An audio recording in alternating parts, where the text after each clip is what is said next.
prinsip untuk seorang khatib nih, perhatikan. Satu, fasih dalam mengucapkan kata-kata. Jadi tidak bicaranya tidak boleh. Yang seperti ini diusahakan jangan, harus tegas. Prinsipnya itu harus fasohah dalam mengucapkan, atau kata-katanya itu jelas. Mengucapkan kata-kata itu jelas. Itu yang pertama. Yang kedua, tegas, Mas. Khotib assalamu alaikum. Itu enggak boleh. Harus tegas, Mas. Bahkan Rasul itu, Mas, ketika ngisi khutbah, matanya itu menyala-nyala. Rasul berkhutbah itu, Mas, seperti ketika beliau memimpin mau perang. Semangat, Mas. Mata menyala-nyala. Mata Rasulullah itu tidak pernah nunduk ketika berkhutbah, Mas. Selalu lurus ke depan. Nah, tapi terus kemudian para ulama memperkenankan tengok kiri, tengok kanan. Kalau Rasul selalu lurus. Gitu ya. Kalau saya pandang semua, Mas. Kenapa demikian? Satu, di waktu yang singkat itu kita memberikan tausiah, sampai rugi orang datang ke situ cuma. Nah, banyak yang begitu? Banyak. Karena apa? Karena khotibnya lembek, kan gitu. Aku gebu-gebu. Nah itu ya. Kemudian berikutnya, Mas Aufa ketika memimpin doa di khutbah kedua, tangan Mas Aufa bagaimana? Ya, ini yang jarang dilakukan oleh saudara-saudara kita. Padahal ini Rasulullah sunnahnya begini. Ya. Kalau Aufa sudah mulai, yang lain juga sudah kan gini. Betul, harus begini memang. Kalau ada yang bisa lihat di masjid-masjid yang lain yang belum paham tentang cara-cara khutbah, mereka masih begini. Kemudian awas, masih perhatikan intonasi suara. Ini harus diperhatikan. Intonasi, tahu apa intonasi? Naik turunnya suara. Di mana kita ada penegasan, di mana kita harus kenceng suara, di mana kita harus pelan. Gitu ya. Dan sekali waktu berikan jeda kepada jamaah, bisa ada penekanan. Nah, jadi inilah yang dimaksud dengan takwa. Yang dulu sejenak. Jangan nyerocos terus sampai nggak dengar ini yang nggak. Nah, jangan. Jadi harus jelas. Artikulasi.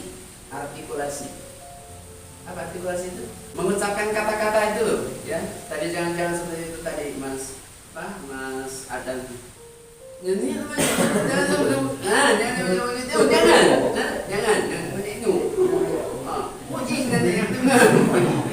Nah, ini yang tidak boleh. Maka daripada itu mendingan belajar dulu ya, Harus tegas. Nah, dan saya mohon maaf ya, kemarin itu saya hanya membahas satu. Ini contoh saja ya. Saya membahas satu hal, cuman kecil saja. Saya tidak sampai 10 menit, Mas. Ngisi kemarin di sini 7 menit saja. 7 menit itu materi saya hanya ngambil satu ayat dari surah At-Tin.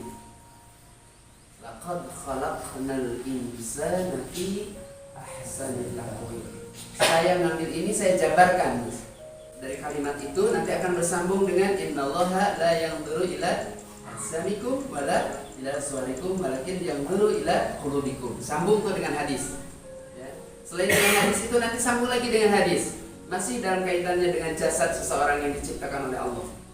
Mulianya manusia berbeda dengan mulianya malaikat. Malaikat mulia karena malaikat tidak punya fungsi otaknya. Otaknya tidak berfungsi malaikat. Yang berfungsi hanya hatinya. Setan ada hati, tapi hatinya tidak berfungsi. Yang berfungsi hanya otaknya saja. Manusia ada hati, ada otak, dua-duanya berfungsi. Binatang ada hati, ada otak, berfungsi nggak semuanya. Maka manusia dikatakan oleh Rasulullah, al-insanu hayawanun natiq. Ya kan? Manusia adalah binatang yang berpikir. Kan begitu? Nah, sambung nanti, Mas. Ketika seluruh indera ini yang diciptakan sempurna, seluruh tubuh yang diberikan oleh Allah ini, ternyata bisa seseorang menjadi jatuh ke lembah yang hina. Tsumma radadnahu asfala safilin. Siapa yang summa radadnahu asfala safilin? Summun bukmun umyum fahum la yarji'un. Tuh, kait lagi dengan ayat Al-Qur'an. Orang yang sudah tertutup hatinya, pasti di sini. Tertutup pendengarannya, tertutup penglihatannya, ya kan? Tertutup penglihatannya, hatinya sudah tertutup, ya kan? Lalu apa yang terjadi? Ulaika kal an'am bal hum adall. Ya kan? Tuh, berkait sudah berapa tuh? Sudah, Qur'annya sudah beberapa, hadisnya sudah 2, tadi 3 malah, ya enggak? Selain itu, nanti ada yang paling kokoh yang membedakan manusia dengan yang lain. Apa itu? Inna fil jasadi mudghatan. Idza saluhat saluhal jasadu kullu, fa idza fasadat fasadal jasadu kullu. Ala wahyal qalbu. Sudah berapa ayat? Sudah berapa hadis? Mudah kan? Mudah-mudahan ya. Seperti itu, Mas. Segitu 7 menit, Mas. Nah, di akhir di khutbah kedua tidak sampai setengah menit saya pertegas begini karena Mas, Allah menciptakan manusia tidak pernah ada yang cacat, tidak pernah ada yang kurang. Jika ada seorang yang tuli, dia pandai menghafal Al-Quran. Ketika ada seseorang yang tidak bisa berucap, dia pandai baca Braille. Kalau dalam Quran kan hanya disebutkan jika air laut dijadikan tinta nih, jika tumbuhan pepohonan di seluruh muka bumi ini dijadikan pena untuk menuliskan nikmat-nikmat Allah terhadap tubuh kita yang sempurna ini, takkan cukup sebelum habis air sebelum selesai menuliskan nikmat-nikmatku, kata Allah, habislah sudah tinta dan tumbuhan yang ada di muka bumi. Tuh, sudah sampai situ. Sambung lagi nanti ke surah Luqman. Faman yashkur fa innama yashkuru li nafsi. Sambung lagi nanti. La in syakartum la azidan. Wah, udah banyak lah pokoknya. Adik-adik lebih pandai daripada saya nggak tahu macam-macam. Itu cuma kebetulan aja. Masya Allah. Tuh, bagaimana sampai sini? Dirangkai seperti itu, ya. Nah, tadi kalau Mas Budi tadi bagaimana caranya? Caranya adalah tiada lain belajar.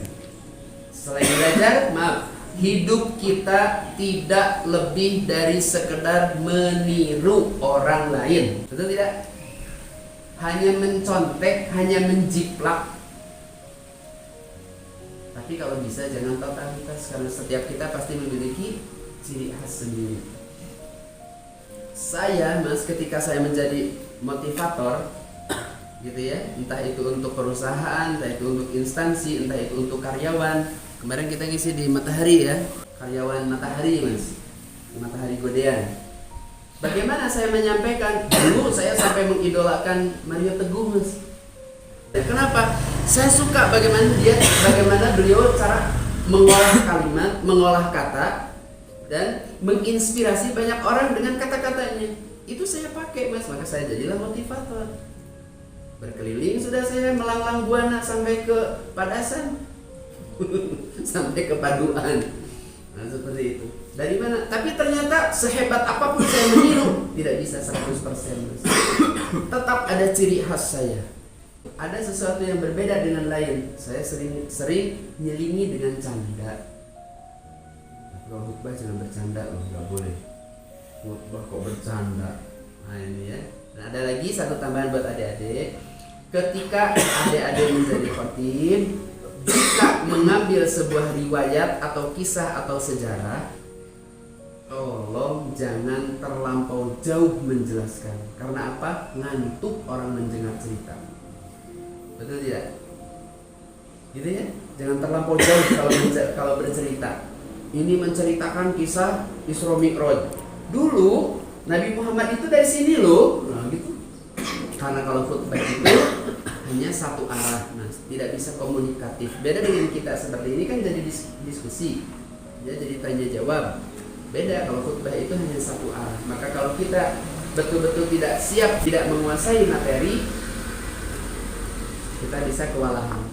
Tapi prinsipnya adalah jangan juga terlampau takut salah. Kalau takut terus tidak akan pernah bisa dan tidak akan pernah mau mencoba. Begitu ya? Setuju enggak? Kan Allah bisa karena dibiasakan dulu. Gitu ya, Mas Budi ya. Ketika menyampaikan khutbah, Mas, maaf, saya selalu memulai dengan satu kata. Rabbishrahli sadri wa yassirli amri wahlul 'uqdatam min lisani yafqahu qawli. Apa tujuan doa ini? Karena kita akan menyampaikan sesuatu, Mas.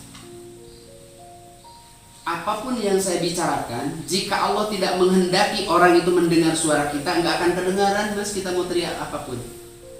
Maka kita minta, ya Allah, Rabbi syrahli sadri, buka mata hati saudara-saudara kami nih yang kami ajak bicara nih. Wa yassir li amri, mudahkan kami. Yafqahu qawli, dan apa yang saya ucapkan itu biar difahamkan oleh mereka kepada mereka. Termasuk saya, maaf, ketika misalnya ngimam, suara saya itu seperti ini, kalau dibilang bagus-bagus banget, ya memang bagus.